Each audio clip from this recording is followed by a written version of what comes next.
Olá você, tudo bem? Obrigado por ter você de volta e hoje a gente vai continuar a nossa segunda parte da entrevista com o Dr. Vitor Henrique, né? Ele é ginecologista e obstetra. Para você que não viu a primeira parte da entrevista, só entrar no canal e voltar um vídeo que você vai ter acesso à nossa primeira parte da entrevista.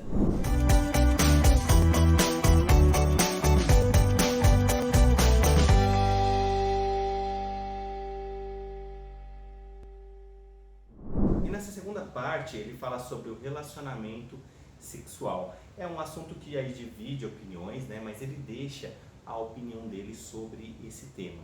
Também vai falar sobre o consumo de drogas durante a gestação, né? E tanto envolvendo a parte da mãe também quanto a parte do pai.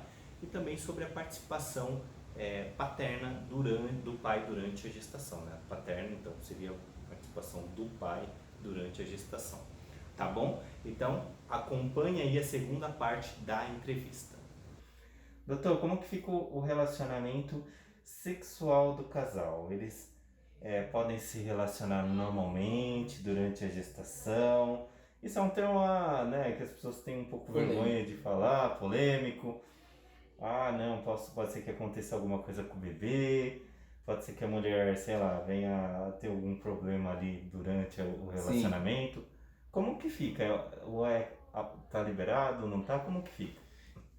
a relação sexual durante a gestação é um tema muito polêmico. Por quê? Porque ao longo dos anos a gente ficou ouvindo, né, das comadres, né, da família, o que pode e o que não pode fazer, e às vezes a gente ouve informações muito divergentes também dos profissionais de saúde.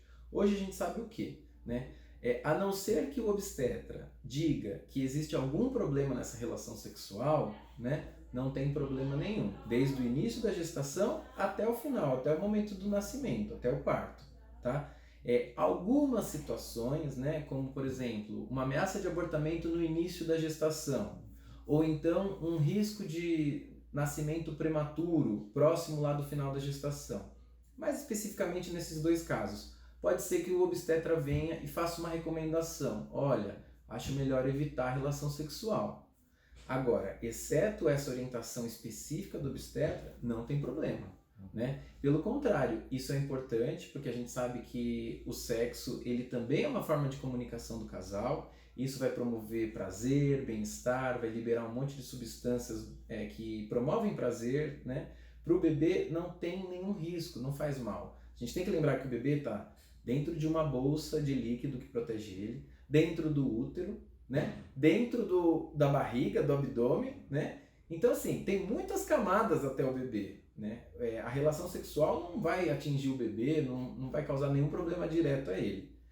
Só uma coisa que a gente às vezes tem que tomar cuidado é porque algumas posições, né, a própria gestante vai se sentir desconfortável, porque principalmente no final da gestação, quando a barriga está maior, não tem muita sustentação. Então, dependendo do momento e do movimento, a posição que o casal escolhe, às vezes ela vai começar a sentir um pouco de dor nas costas, né, nos ligamentos da barriga. Elas falam bem aqui embaixo, assim, doutor. Então, normalmente a gente orienta para que seja uma posição que apoie a barriga e o casal se sinta confortável, né? Mas, então, repetindo, se o obstetra não falou nada, pode ter relação normal, e os pais principalmente, porque muitas vezes a gente vê que é uma noia dos pais, né? Às vezes a paciente quer ter relação, mas eles ficam com medo. Então, assim, uma dica para os pais fica tranquilo, se o obstetra não falou nada, pode ter relação, se divirtam, namorem, né? Que tá tudo bem. Tá ótimo. Doutor, a gente está indo para a última pergunta. Tá bom. Depois a gente pode mais falar.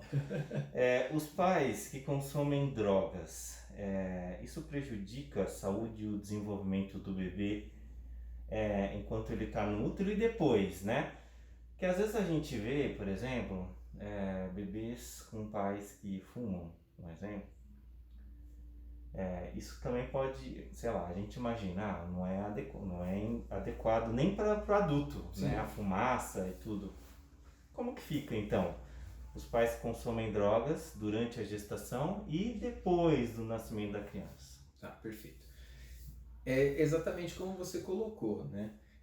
O consumo de substâncias, né? Álcool, tabaco, alguma outra droga, ela tem riscos até para o adulto, né? Numa gestação, então, sendo específico, a mulher que tem esse consumo de substâncias, a gente sabe hoje que vai levar a possíveis problemas na gestação, tanto de malformação fetal, né? Então, algum tipo de malformação eventual que esse feto venha a desenvolver, ou às vezes até algum risco à gestação, como o trabalho de parto prematuro, por exemplo, né?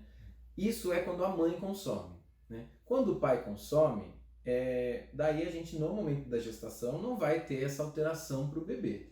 A não ser que a gente esteja falando, por exemplo, de drogas que produzem fumaça. E daí essa mãe vai estar sendo uma fumante passiva. Da mesma maneira como a gente tem uma pessoa não gestante. Se ela for uma fumante passiva dentro do lar, então isso também pode acarretar algum problema nessa gestação. Isso então é no momento, né? A gente sabe hoje que o consumo de drogas, ele também altera a fecundidade dos homens. Então, mas isso é antes de engravidar. Então a gente sabe hoje, às vezes alguns casais que fazem tratamento para engravidar, quando vai investigar o casal e investiga o homem, que às vezes é usuário de alguma droga, a gente sabe que muda um pouco a fecundidade dependendo da droga. A gente sabe que já existe isso, isso é muito bem relatado na literatura. E o pós-parto a mesma coisa. Esse casal que consome substâncias, né, no ambiente que tem a criança, isso pode gerar problemas também. Porque é aquela questão, se for a fumaça, a criança vai estar nesse ambiente também com fumaça. E vai estar sendo uma fumante passiva. E em relação à mãe, algumas substâncias passam através do leite também. Então por isso que a gente tem que ficar muito atento a isso, né? Qualquer tipo de consumo de substâncias, né, antes, durante ou depois da gestação, tem que se entender exatamente qual que é o risco que esse casal está colocando a família. Não, eu ia perguntar se tem alguma coisa que acontece aqui ou que aconteceu, não que você precise expor, né, as pacientes, mas de repente você acha legal de falar. Sei lá, algum caso ou casos que você acha interessante, que são dúvidas às vezes frequentes, que seja legal de Eu falar. acho que tem uma coisa que é legal de falar, é o que você acha, que é a questão de, não sei se você está em contato com a paternidade, né, e está estudando sobre isso, você deve ter visto muito sobre a tal da masculinidade tóxica ou masculinidade frágil. E no consultório a gente percebe muito isso, né? Então, de que maneira que essa masculinidade acaba afetando? A gente percebe que a nova geração tem conseguido trabalhar a inteligência emocional e a inteligência também social e se conectar à sua saúde mental, à saúde afetiva, né? A pandemia mostrou que todo mundo é afetado pelo ambiente que nos cerca, né? E a gente percebe que durante a gestação, muitos pais se sentem muito sufocados com a quantidade de coisas que estão sentindo e com a insegurança. E por conta de uma cultura que a gente vive, de o homem provedor, o homem que aguenta tudo porque é forte, porque é firme, porque tem que ser um alicerce para a família e tudo mais, acaba tendo processos assim mitigados e sufocados muito grandes. Então o que a gente sente? Que muitas vezes o grau de ansiedade dos pais também durante uma gestação é muito alto e muitas vezes eles não têm com quem compartilhar.